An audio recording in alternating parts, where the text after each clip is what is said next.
Hello and welcome back to the Fat Dad Fishing Show. My name is Rich Natoli, your regular host. Tonight we're going to be talking about the recap of the annual TOG fishing trip on the Osprey, New Jersey. And we're going to have Scotty Sevens on, Kristen McKee back on, who created quite a bit of drama at the end of the day yesterday. So we're going to talk about that. I'm going to hit real quick. Look, this is going to be a quick hit show, right? We're not going to do in-depth stuff. Talk a lot about how to do things in fishing. Today's just going to be about how was it out on the water. That's it. We're probably not teaching anything. We'll probably just make fun of a bunch of people, including ourselves, and just have fun. And that's it. Then we'll get everybody out of here for the Eagles game. I don't know if you could tell it's green behind me, but it's Eagles green for the game that's coming up shortly. So going to hit the sponsors real quick, and then we're going to jump right into this one. Got to start off with Great Bay Outfitters. Paul, who was on the trip yesterday, had to make a quick exit because he had a dinner and a show that he had to get home and get changed, showered, and out for. But Paul, it was good seeing you out on the boat. Great Bay Outfitter for all your kayaking needs. Radio Road in Tuckerton, New Jersey. New kayaks, used kayaks, kayak accessories. My home shop should be yours. One of the top selling kayak shops in the entire region. So check them out. Quad State Tune. Kevin Driscoll was also on the trip yesterday, along with a whole bunch of people that came along with him. If you're looking for a tune for a Toyota truck, Tacoma, Tundra, 4Runner, Lexus, I think it's 470. I don't know. Lexus 460 and 470. These engine tunes will work for your trucks, for your SUVs. Talk about more horsepower, torque, better mileage, better shifting, and if you're towing a boat, just really, and you have a Toyota, really think about these. Call Kevin. He'll talk you through it, 484-633-5975. And if you don't need it, he'll just flat out tell you, yeah, you don't need it. It's not going to help. It's not going to get you what you want.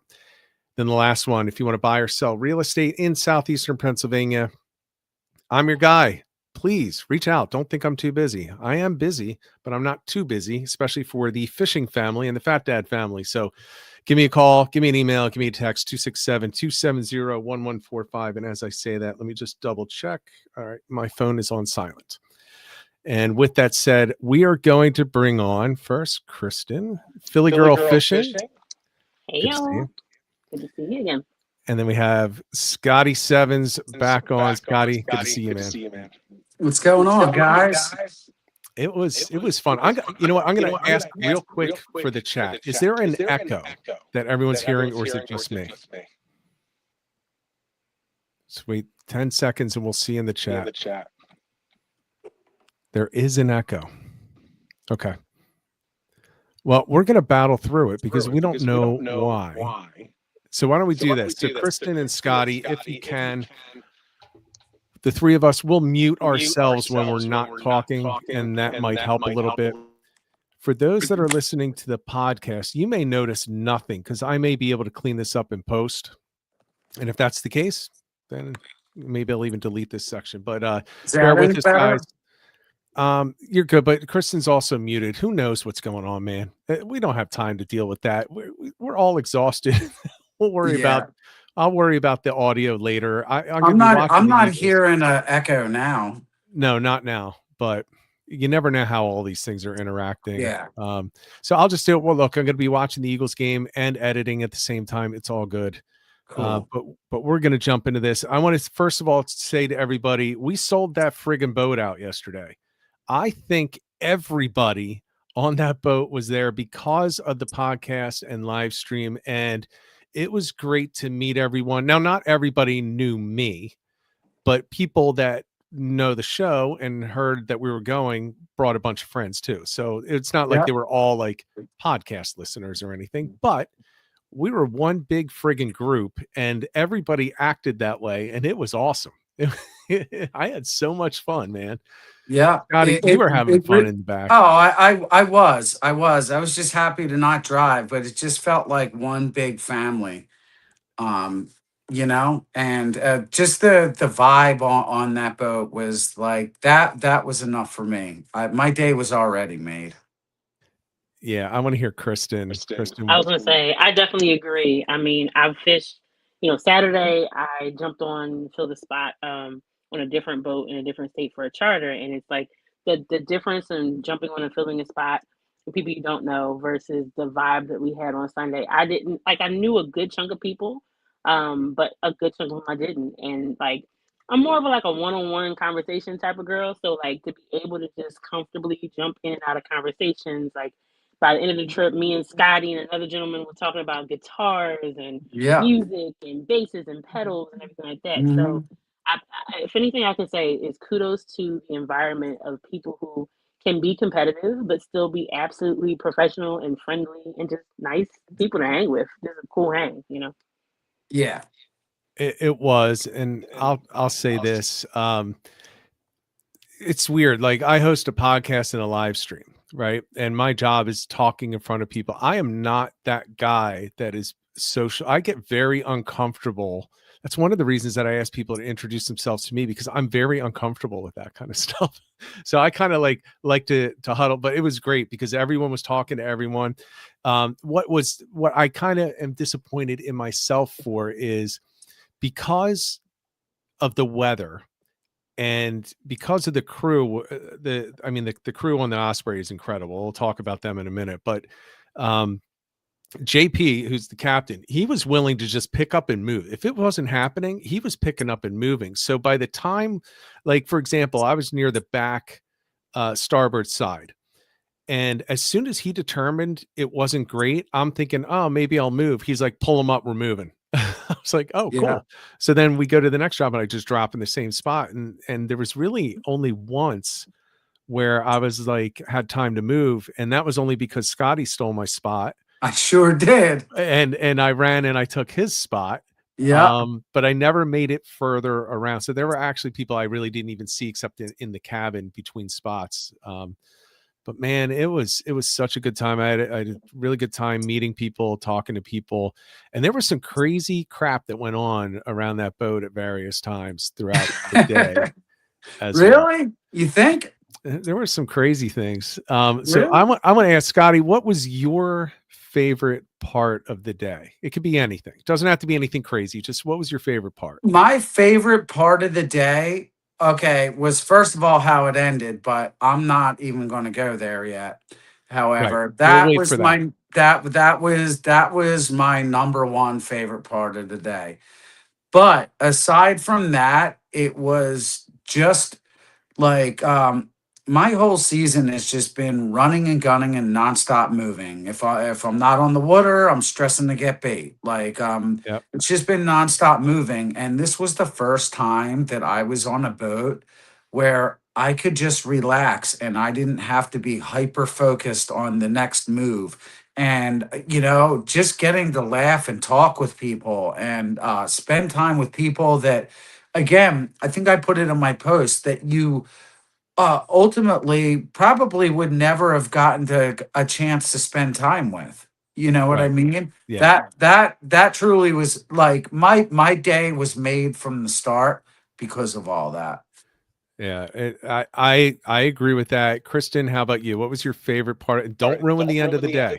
Yeah, not even in the end of the day. I think that again, I think that would say probably I'm gonna go back to that music conversation because to me, just like Scotty alluded to, there's a whole bunch of people that I probably would never cross paths with in Yeah, life if it weren't for me being on this boat.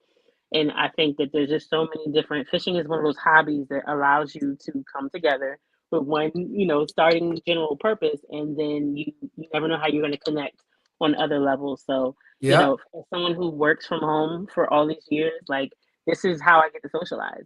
It's fishing and it's church and playing music. So yeah, I really enjoyed meeting some really cool people that I didn't get a chance to really get to know that well before.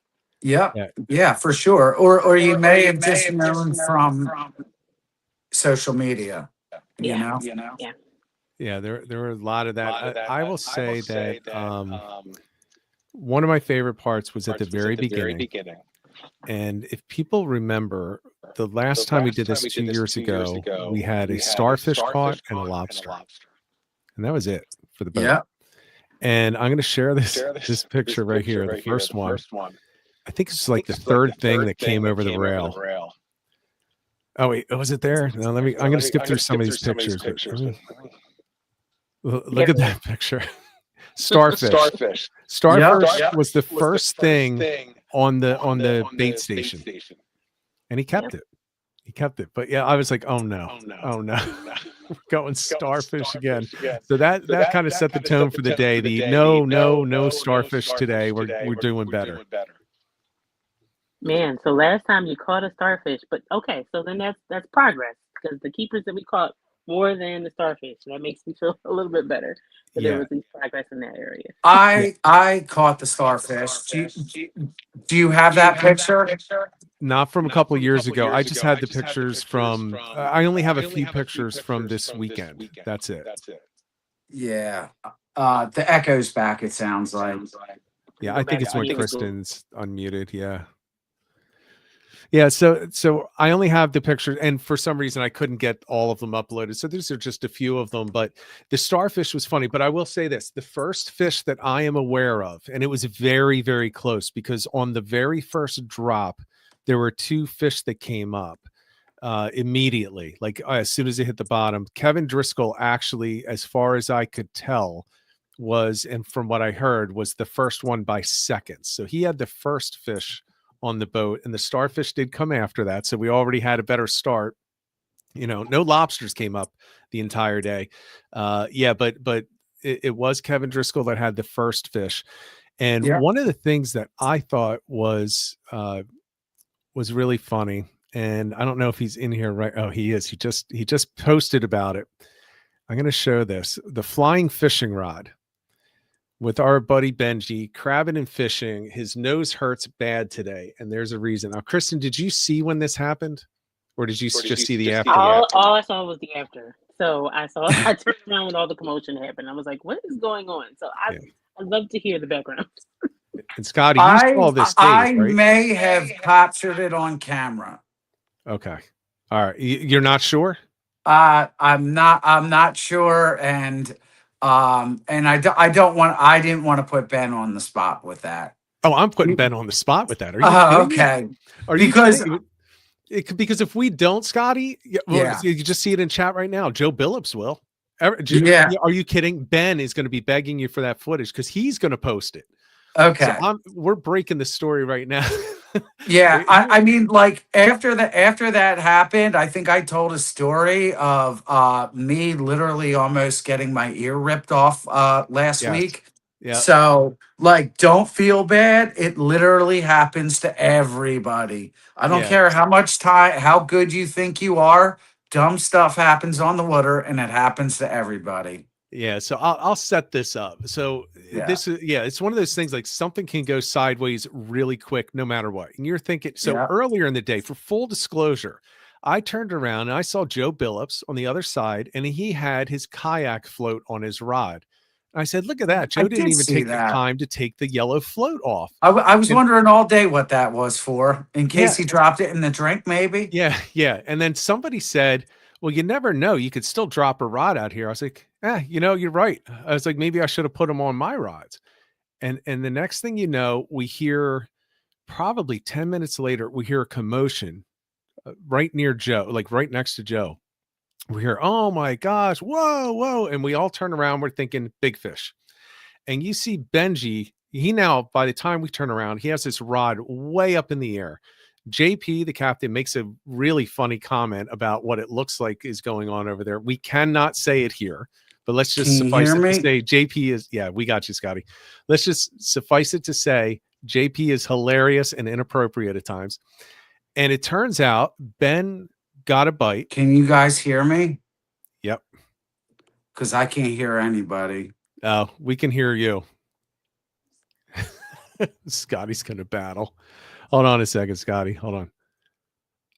I got to take him off stage. Scotty, I'll bring you back in a second. So Ben sets the hook, and the rod way up in the air, and somehow loses grip on the rod. The rod. Now this is a TOG setup. It's probably a fairly expensive setup, and it comes out of his hand. The butt flies up because the fish is pulling down. and the butt hits him in the nose and goes flying overboard. So the rod is going overboard. Next to him is Christian Maldonado. He reaches over and catches the rod as it's going overboard, turns around, and within like a half a second has it back in Benji's hands, and he's now trying to fight the fish. I think the fish came off when all that happened. But man, we had the rod goes flying. Benji has this knot on his nose. Like he clocked himself with that rod. But yeah, we almost had that rod overboard on just a missed a hook set that I what I'm guessing is when he set it hard, and he didn't expect the fish to be pulling as hard as it did, because it ripped it right out of his hands. So that's my guess as to what happened there. But I will tell you that he had a knot on his nose. Well, that's impressive. Because at least he got it back. The one time I lost my rod All right, can you overboard. guys hear me now? Yeah. Yep. You can hear us? Yep. All right, we're good. But mine went over fluke fishing, and that was just me having slime on my hands. So I'm jigging, and it just literally slips out. And it was my that Nexus setup I was telling you about that I've had for so many years. But somebody who was next to me cast it out real quick and wrapped the line around my line, because at least my stuff I usually fish light. And then Yep. we were able to get the net. Then by that time, one of the mates came, got a net, and then like scooped it up and brought it up. So it's possible, but it's tough. If you lose a ride, you never know. It is tough. I'll tell you, I've done both. I tend to do exactly what Benji did. So I will set, especially fluke fishing in a kayak, I will set hard all the time. People have seen the videos. I overset. And if my hand is wet, it's entirely possible, if I'm not wearing gloves, and that's the only reason I wear gloves, so I don't drop a rod, I will set it and drop the rod. I've had situations where I just sit there like an idiot and watch it sink. And then I've had some where I've grabbed another rod and snagged it on the way down. I think I've only lost one rod that way, but I've lost several rods on the kayak. And most of the time I just go into like idiot mode, and I just sit there and like, huh.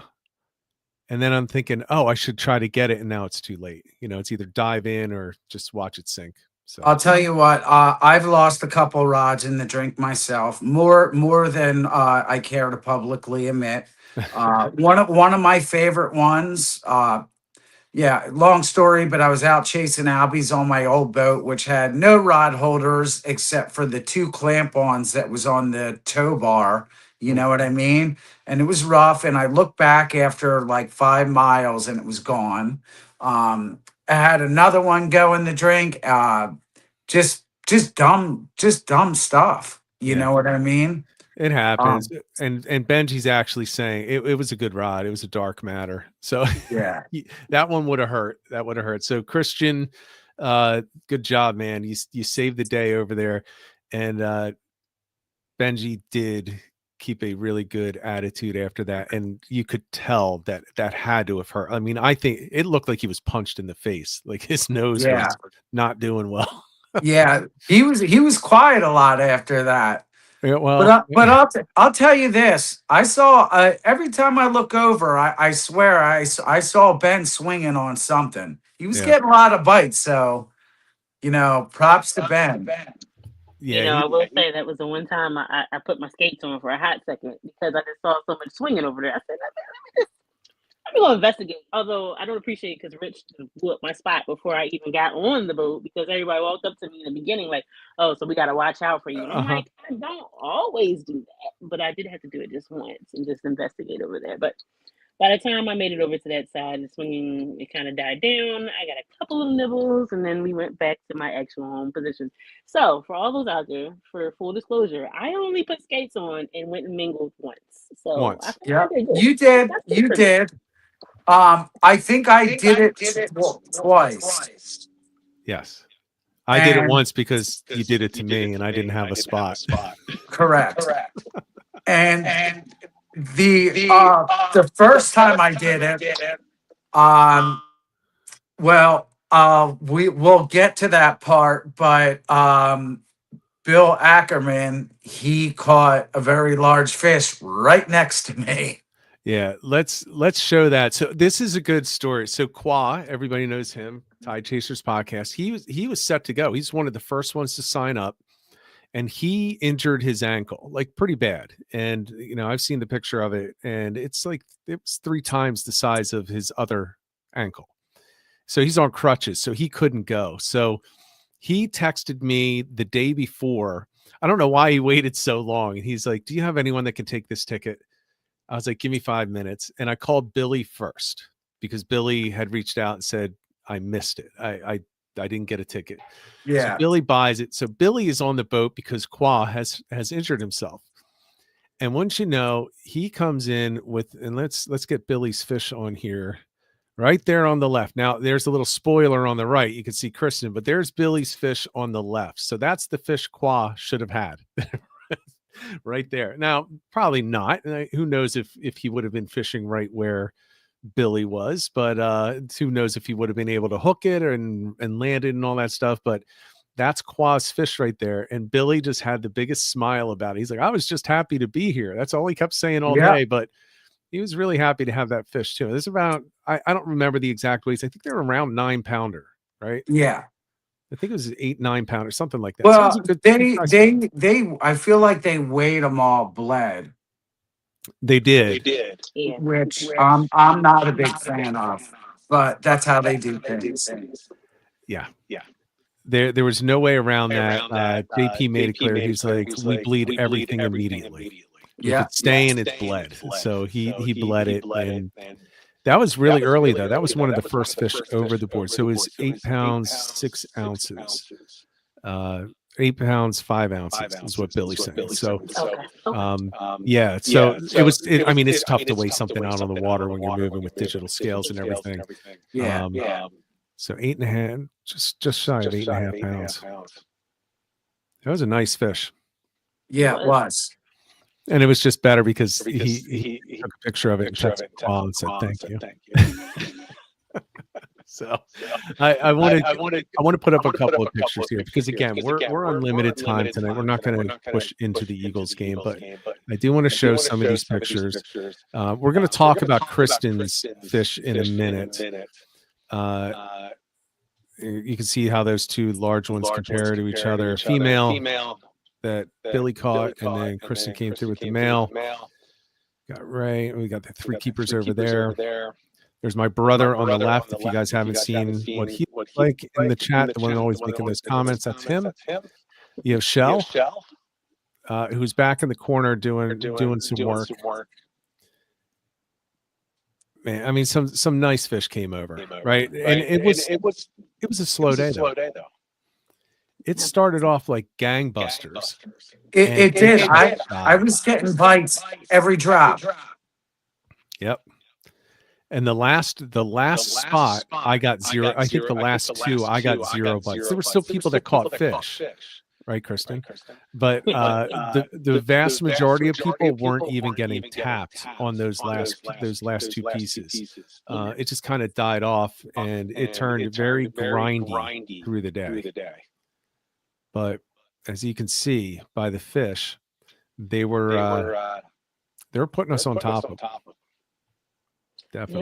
Yeah, it was a weird current. I think even from being, I don't like when I fluke fish, I normally fish the bow. So fishing the stern is different for me. I pretty much only do it when it's togging. And as soon as we got to the first drop, I'm getting bites right away. Rich is making jokes like, "Oh, here we go. Let me go slide a little closer so I can get the bite." And then just like that, it was gone. Like I promise. It took like 2 minutes. I let them kind of nip at it. I wanted to see what the bite was going to feel like. And then I went and put fresh crab on and go back down. And so we were definitely swinging. So at that point, I think even JP got on the mic. The captain got on and said, "Hey, I think we kind of slid a little bit. The wind did something weird. Let me readjust." So I would definitely say for me, what was challenging was just how much the wind slash being at the back of the boat and the boat swinging off the anchor a little bit was tough to figure out because in my head I'm trying to almost visualize, okay, so if the boat swung to the left, so it's swinging like behind me because I was starboard right side, then that means, okay, I shifted this way. I probably need to try and throw. I'm trying to throw under the boat, different angles, and moving around to try to get back to where I originally was casting in the first place. Yeah, well, and you could tell the wind just wasn't enough at certain times to keep us straight. The current's pushing us out of the south. It's coming from the southeast. The wind is coming up from the northwest, but the wind's not doing anything. So all you had to do is look up and see how the anchor lines were getting a little slack from time to time. There was not much that he could do to keep us in that spot. So there were times where it's like great hard structure, and next thing you know, you're like, it's soft. It's soft. Yeah. But then the other side of the boat's like, no, this is hard structure. And then the next thing you know, they're like, it's soft. And we're like, we're on hard structure. There's nothing you can do about it. Yeah. Yeah, and it was like that for me all day. Like, I swear, I would drop down. I'd be like, all right, this is great. Good bottom. And then I'm looking around, seeing who's kind of getting stuck and lifting up. And then I started asking around. I was asking Kristen. Yeah, Yeah. But I'll tell you what, we got to talk about the boat and the crew. Like, Yeah. Look, there's a reason that we do the Osprey when we do these, and it's because, look, we could have had a better day. And look, 2 years ago we caught like nothing on the entire boat, but the experience that they get, JP is he's a great captain. Yeah, and I'm gonna say, and I'm gonna say that Ilya, it's the first time that I've met him as a mate on the boat. That kid was all over the friggin' place. Like, JP was making fun of him, but he was like my nephew, first time out togging. And by the end of the trip, a lot of it was because of Ilya. He was cutting his own crabs. He was trimming his own crabs. He was hooking them. He was dropping it down. He's setting the hook. He's doing everything the way that you should. And I am proud to say my nephews were grinding. By the end of the day, they were on that rail the entire time, pushing through that slow period. Yeah. And a lot of that goes to the mates. And then you had the other mates that were at the other parts of the boat. And Ilya just had such an amazing attitude. Yeah. He just was filled with nothing but positivity, that kid. He just radiated positivity. He really did. And I love that. I love that about people, because a lot of people tend to get like an ego, like, in this community. Yes. And he was just such a fresh energy to be around. You know what I mean? Yeah. So, and every time every time he touched a rod and someone snagged, he's like, what do you want me to do? I can break it. I can retie it. One hook, you want two. Usually they just slap something on and hand it back to you. Right. He's like getting it all set up. He's cutting crabs. I was like, you don't need to do that, man. Yeah, no, I think you hit the nail on the head. It's like, and the crew is what keeps me coming back. And I know we're going to get to that at the end, but like, it's been 4 years coming for me going on this boat when I first started learning how to tog. Because there wasn't that many party boats that we knew back then that like really were togging that early in the season. A lot of folks kind of wait, like they like to do the striped bass stuff a little bit longer until it gets better in December.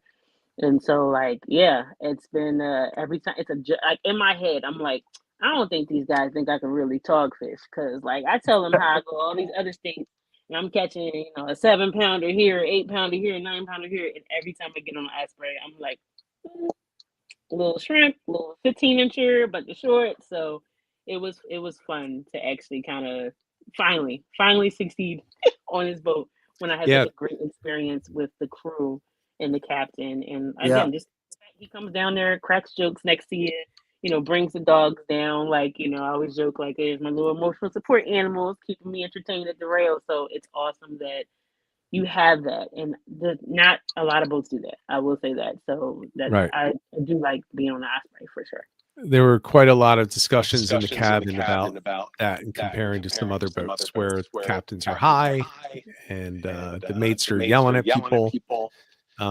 That's not most boats. I'm just saying there are a couple that have that. But that brings us, Kristen, to the drama at the end of the day. And I'll just set it up by saying this.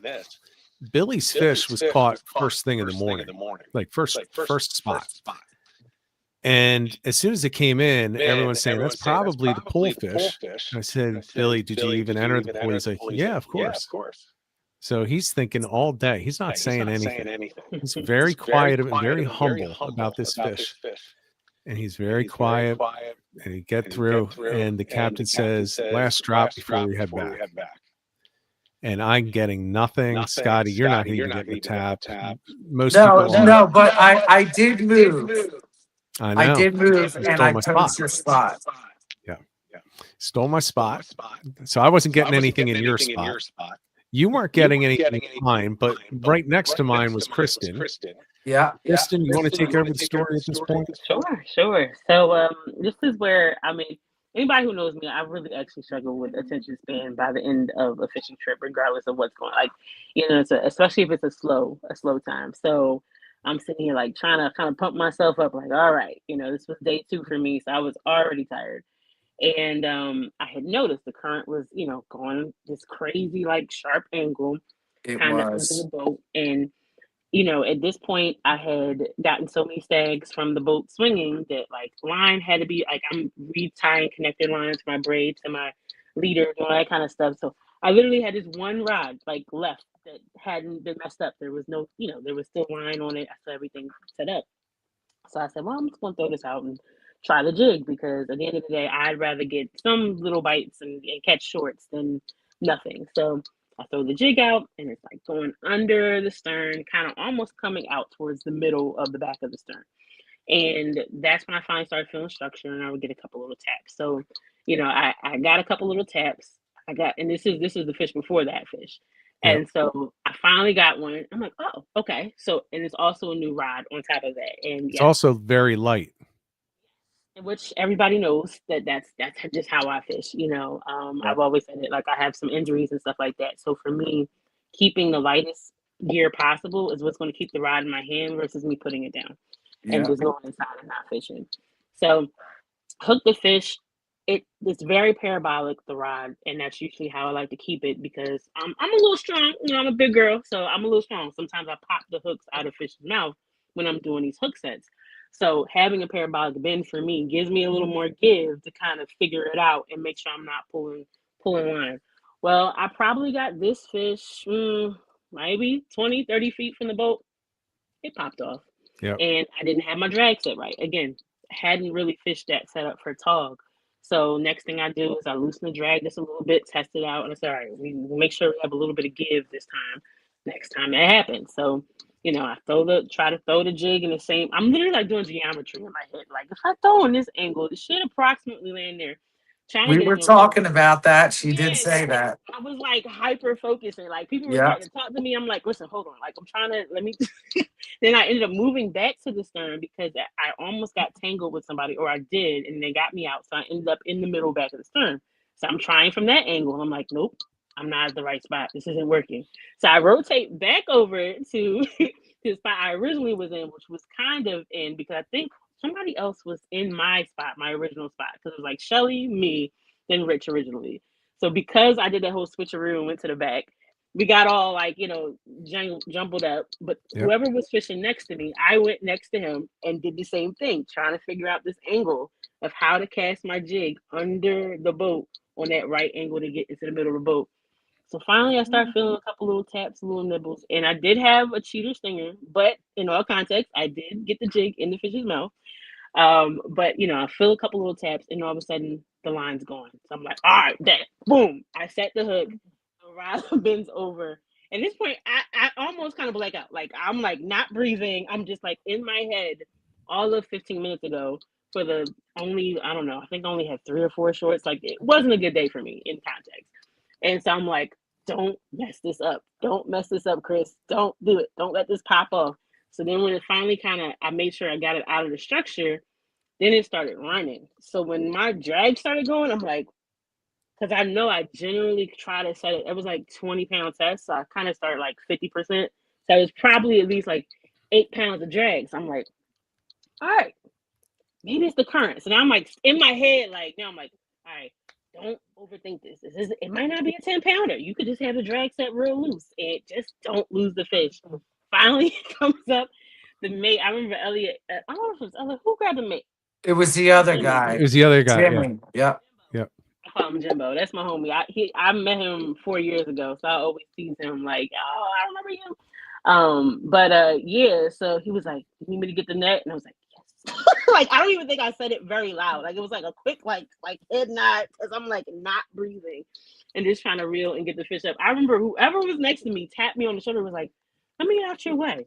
Enjoy it. Enjoy the fight." Because I was stressed out. I was so Yeah. stressed out. Well, Like, it didn't help. It didn't help because you're being very calm and focused, and Scotty is next to you jumping around like I he am won the lottery. freaking out. I was freaking out. Okay, first of all, I saw the hook set, and then I saw her rod fold. And as soon as I saw that, I knew exactly what she had. Yeah. Yeah. I like instant. Like I watch rod tips every day. That's what I do. That's what my job is. And I instantly knew what was going on. Yeah. The whole back of the boat got quiet. Billy got quiet. Yeah. He's like, that could be huge. He's like, and I was like, it's a really small rod though. He Yeah, was like, yeah. true, but he's like, I think it's big. I was like, I think you're right. And then the reaction when it hit the water. Now we couldn't see it, but the reaction on that side of the boat, all the way up the rail, was, oh, there's a decent fish about to come over, and it did. It came over, and I'll put the picture up again for people to see. And I want to point out, so here are the two. Here are the two biggest fish here on the left. So again, look at Billy's and look at Kristen's. Kristen's, yours looks so much bigger. It does. And I'll tell you what. Except the belly. You pulled it over, and Billy gave that smile like, oh, I'm so happy for her, but I'm out. Yeah. And he was like, I'm out. And the mates were like, no, we got away, and we'll do it later. And they immediately bled it. Scotty said, what are you bleeding it for? JP says, we bleed everything. Yeah. And then we waited. And that's where the drama comes in, because Billy is so sure that he did not win that he decides that he's going to go in the cab. He's going to grab something to eat. So he leaves, and the mates start weighing him, and you can't weigh them individually because it's too close. I mean, they were within a quarter of an inch of each other in length. They were, and I'll say this: that's not even a good picture of her fish. I took a few and edited that I sent, and dude, that fish was big, really big.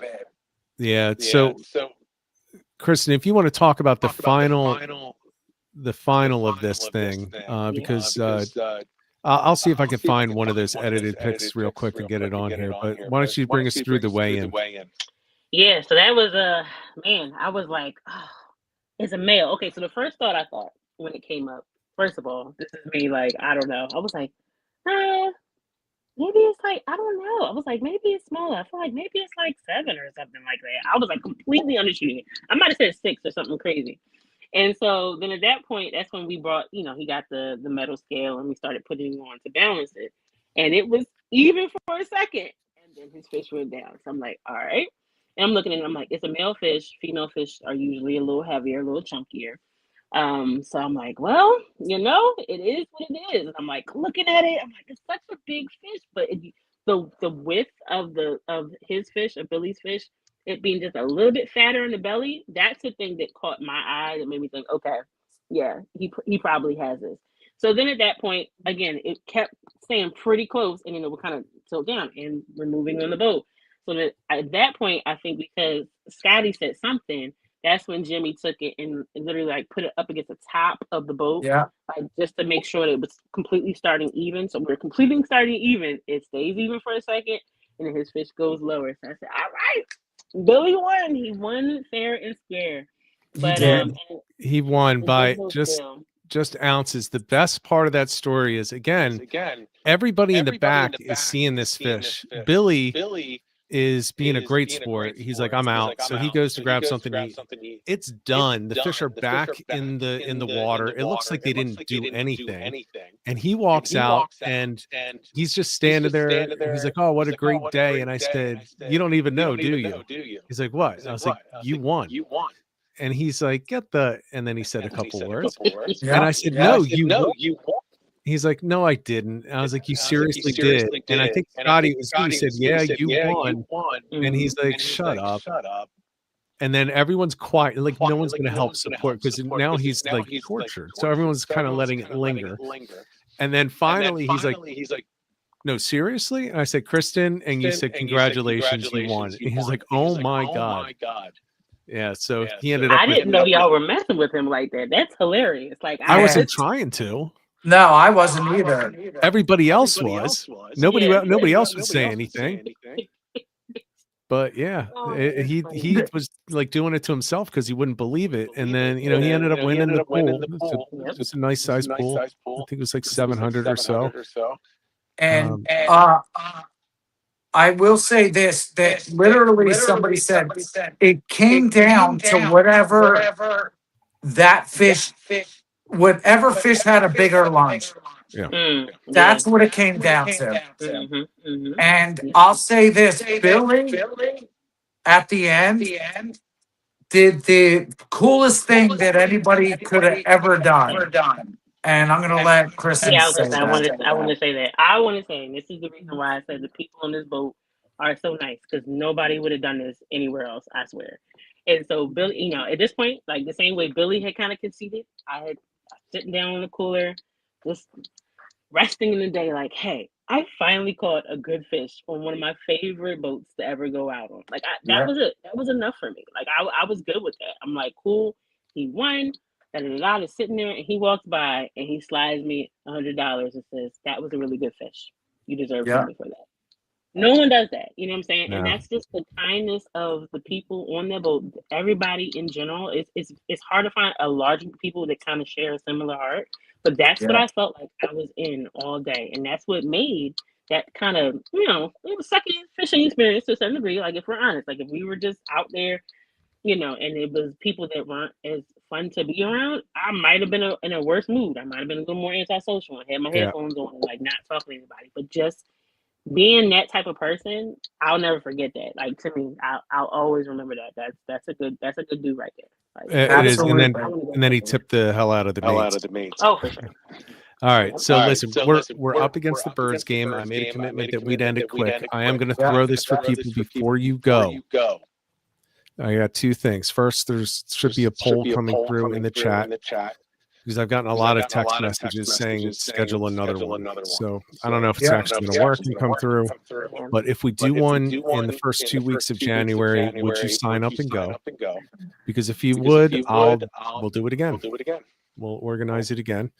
And the second thing is, again, just vote on that before you go, so I can see that if you would. And the last thing before we sign off, first of all, thanks Scotty and Kristen for coming on. It was awesome. Thanks everybody for showing up for the trip. Next week we have Stefanos, owner of Sport Fishing Outlet. He's going to come on. We're going to talk some salt and freshwater fishing and what it's like to own a tackle shop and be a local owner, which will be good. And I'll tell you what, if you've never met Stefanos and you think because his shop is in Pennsylvania he doesn't know saltwater, you are smoking crack. That dude, he's got an awesome shop, and he's a great dude. Yes. You can buy anything saltwater in his shop, but more importantly, he can tell you anything saltwater. Yeah. And one last thing too, Rich. You have a shout out to give. What? Oh, is your mom in chat? They're gonna say hi to your mom. In chat. Yeah. Hi, Mama Sevens. Yeah, that was nice. That was nice that she texted you and said that she was going to say hi to me. That was nice. Yeah, she did. She loves you, Rich. Yeah, that's awesome. Rich, can I answer one question? I think Joe about the jig for Joe. About the jig. So that's just funny. I was literally having it was a panic because I didn't know whose jig it was. Like, I literally was hitting up. There's only 3 people I buy jigs from. I'm like, whose jig is this? Because I normally don't use 2 ounce jigs. So there was a lot of things that I did different that I don't normally do. I tend to just jig like an ounce or an ounce and a half. But with a 2 ounce jig, a Salvo's custom jig, he makes rods now. Like he doesn't even make jigs anymore. So yeah, a 2 ounce jig did the trick. I will say the 2 ounce boxing glove style jig. So he doesn't make them anymore. I'm sure we can find them from some of the other guys that we all know and fish with. But yeah, that was the profile of the jig that worked. Yeah. Very good. And Thank you. Salvo's a really good dude too. I can vouch for that. All right, everyone. Thanks for tuning in. I will next week let you know if we're going to do another trip. So, let me know in chat, send me an email, text, whatever. All my information is at the beginning of this show. Guys, thanks again for coming on. Thanks everybody for heading out yesterday. That was a great day. I'm still exhausted though, so I'm going to watch and see this game, be overly tired, and sleep late tomorrow. I see Mom Sevens now. Yeah. Until next week, everyone. Get out there, get on the water, and get some tight lines.